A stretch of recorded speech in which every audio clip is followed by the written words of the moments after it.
With a history attached to being an area of life-giving healing, is there still life to be found in the little town of Abita Springs, Louisiana today? On this episode of Rural Road Tripper, that's what we're going to find out. The Abita Springs area was a home to Native Americans for over 2,000 years. As natives here were pushed out by the government to Oklahoma, the native population significantly dwindled down, being replaced in 1820 by the first Louisiana pioneers to settle here. Multiple different legends exist to how the waters here became known for their healing qualities, but one of the most common is that a white man married a Choctaw woman named Abita. After the couple moved to New Orleans, Abita became very ill, and her husband was advised to return her back to the bubbling springs of healing water in this area. Legend says that she was healed within a month of being exposed to the water here. In 1887, a physician had testing done on the water here and discovered minerals that were good for medicinal purposes. His proposal was that Abita Springs could become a resort for the unwell, specifically for the unwell of New Orleans, which had a reputation for being an incredibly sickly place, even to the point of being called the City of the Dead, due to the outbreaks of yellow fever and numerous other illnesses. In many ways, Abita Springs has the yellow fever to thank for its early prosperous years, as the town quickly became a destination for people taking the train north to trade the death and illness of New Orleans for the resorts and pure air of Abita Springs. Between the rise of the use of automobiles and the increased control of epidemic diseases, the public's need for resort towns that were dedicated to health and wellness was decreasing by the 1920s.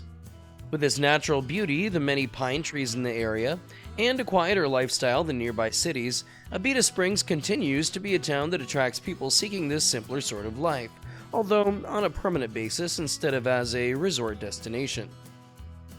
This area today boasts many artists of all kinds, poets, and philosophers.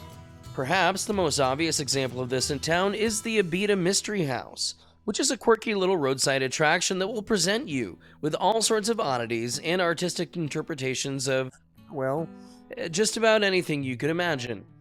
There are lots of interactive things here too, where you can push buttons or manipulate in some way to make the displays do various things. Well, push your button, I'll dance around. While the little museum has a lot of older displays that are showing their age, it is a neat little stop that I would recommend, for no other reason than to see a little slice of Americana, particularly as it relates to Louisiana. In the center of town stands this pavilion that is impossible to miss. Listed on the National Register of Historic Places and restored to a beautiful state, this pavilion was originally designed for the 1884 Cotton Centennial Exposition in New Orleans. After the exposition, it was disassembled and brought here to Abita Springs.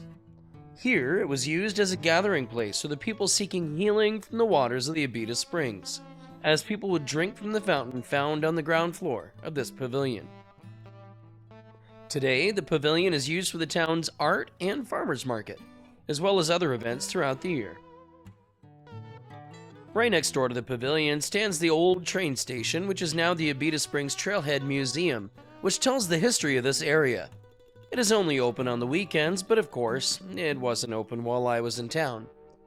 The museum's reference to a trailhead refers to the Tammany Trace, a biking and walking path that follows the path of the pulled-up rail lines. The trail runs right through the center of town. There is also a little park by the museum and pavilion right behind the middle school, complete with a splash pad for kids, and an amphitheater for outdoor performances. Today, Abita Springs may not have the draw that it once did as a town of healing and physical restoration. However, for someone seeking relief from the hectic pace and lifestyle of the city, this area is still literally a breath of fresh air, and will provide some much-needed quiet in a world of chaos and noise. Abita Springs can be a fun little day trip, especially if you time your visit during one of the town's events in the pavilion and museum. We'll see you next time, somewhere else down the road.